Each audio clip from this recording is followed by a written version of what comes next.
Amendment number 2. Ms. DeZoglio of Methuen moves to amend the order by adding the following rule. 100. The House shall not include non-disparagement and non-disclosure If there be no objection, the clerk will dispense with the further reading of the amendment. Does the chair have objection? Chair has none. Question comes on adoption of the amendment. Chair recognizes Ms. DeZoglio of Methuen. Thank you, Madam Speaker, and through you to the members.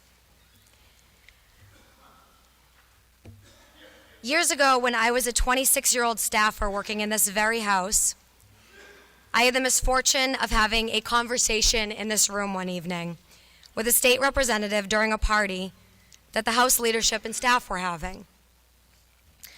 Dozens of people were in the Speaker's office, which is right back there through that door. Many of you here in this room were there, and many walking in and out of the Speaker's office through that very door and into this room during the party that I had attended that evening. Even though this room was open to everybody, the door was open and people were walking to and from during the course of the entire evening, a false rumor was started that implied something inappropriate had happened. A publicly announced investigation was then launched, all because of a rumor.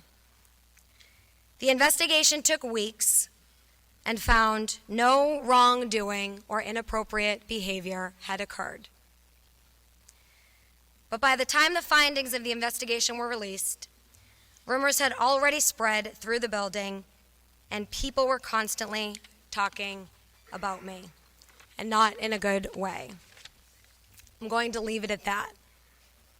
Simply put, the rumors regarding my reputation had created a very hostile work environment. My boss at the time told me not to speak to the press or talk to anyone in the building about the matter.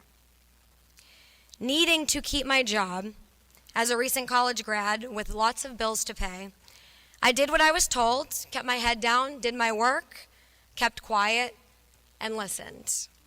And in my silence, there were jokes. And in my silence, there were assumptions, false assumptions. And in my silence, more and more false rumors occurred.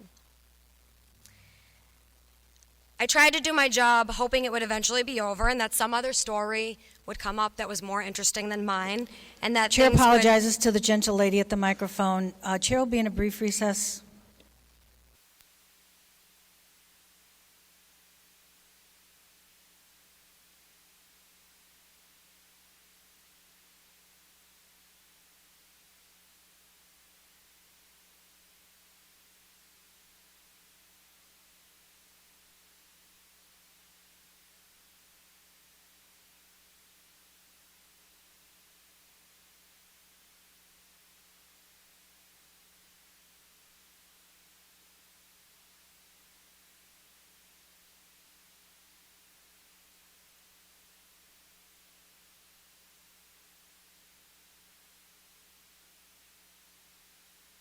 Chair recognizes Ms. DeZoglio of Methuen. Thank you, Madam Chair. I'm going to continue to tell my story because it does pertain to the issue at hand. It is an example of why we need to pass this amendment. It directly does pertain to the use of non-disclosure agreements in this building, and it is imperative that I tell my story in order to actively ask the members to support this amendment today. And I will continue. Thank you so much, Madam Speaker.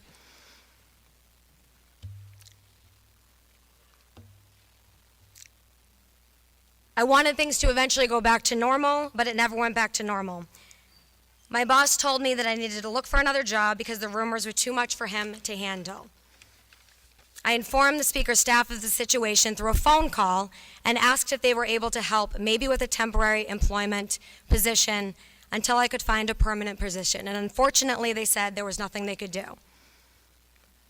Again, with no money, rent to pay, and a broken down car, I decided to settle and take the small severance pay that was offered. But on my way out the door, I was hit with another surprise. The Speaker's office would not release my 6-week severance pay unless I signed a non-disclosure agreement, including a non-disparagement agreement that legally bound me from discussing what had happened and from criticizing any past, present, or future elected members of this House.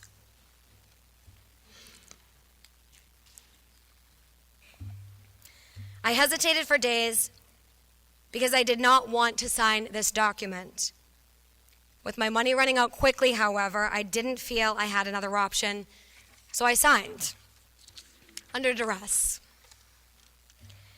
Today, I decided to break this NDA, not to help myself move forward from the event. I already did that a long time ago and came back to this house. Despite my wrongful dismissal, I moved on. I'm back here, doing what I love, fighting for my district. I don't break this NDA to attack or accuse anyone. I'm not asking for more money or threatening a lawsuit, and I will even give the severance money back if I am asked. I just want this awful practice to stop.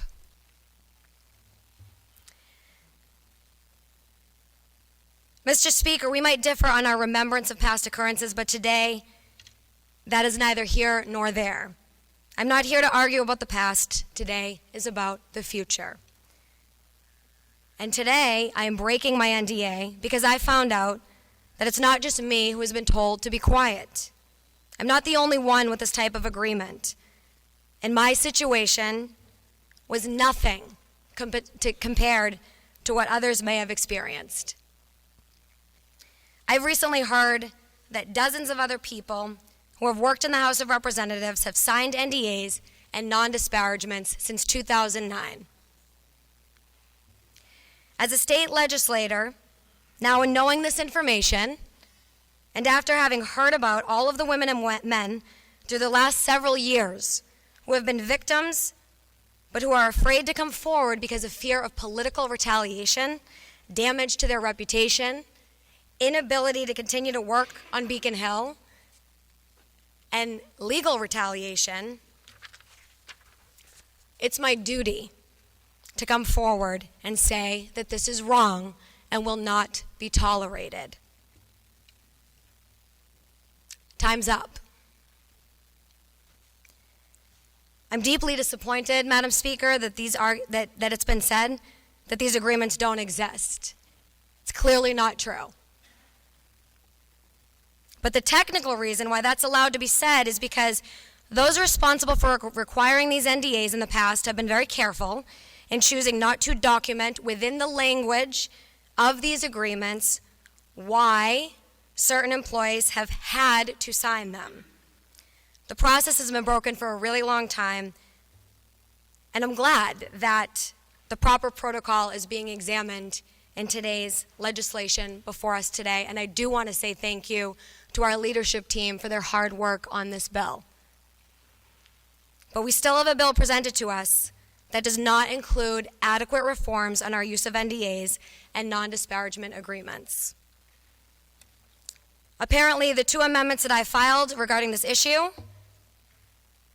were consolidated by the Speaker with different language, and while there are some really good provisions that I'm thankful for in that consolidated amendment regarding sexual harassment in his rewritten vision of the amendment that I filed, I have to say that I fundamentally disagree with the language of the Speaker's version because it does not prevent the use of NDA and non-disparagements from continuing to be used in this House as it pertains to issues relative to general matters of harassment and discrimination in this workplace. This isn't just about sexual harassment today. What about the LGBTQ community? What about the disabled person?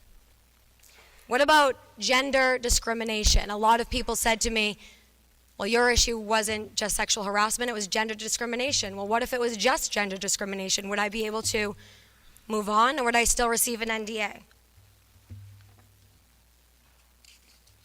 That's not included in the Speaker's rewritten version of the amendment that I filed.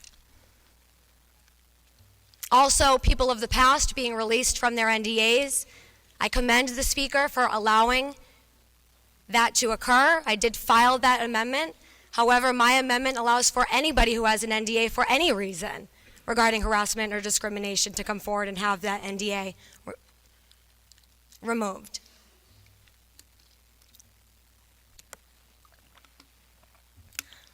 Speaker's version, unfortunately, only includes sexual harassment. And again, I'm very grateful for that. I'm so grateful for that. But it's not enough. These silencing tactics have no place in this House. They cover up misdeeds by politicians and others, and they empower perpetrators to move from one victim to the next. Chair apologizes to the gentlelady at the microphone. Please speak on the amendment.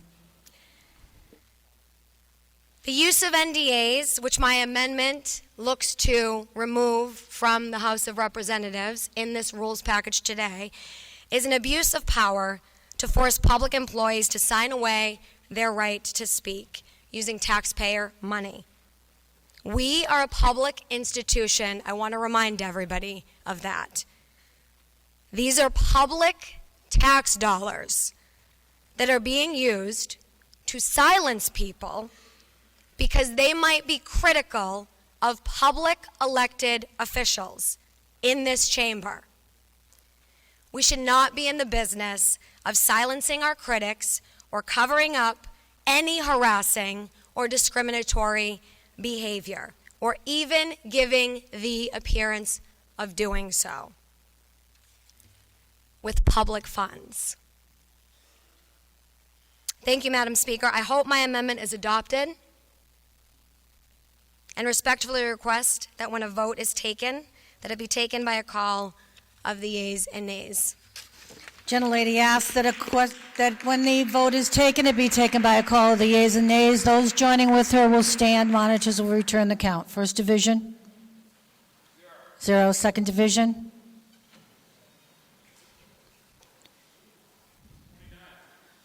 Sufficient number having arisen. When this matter is called, it will be called with the yeas and nays. Chair recognizes Ms. Peak of Provincetown.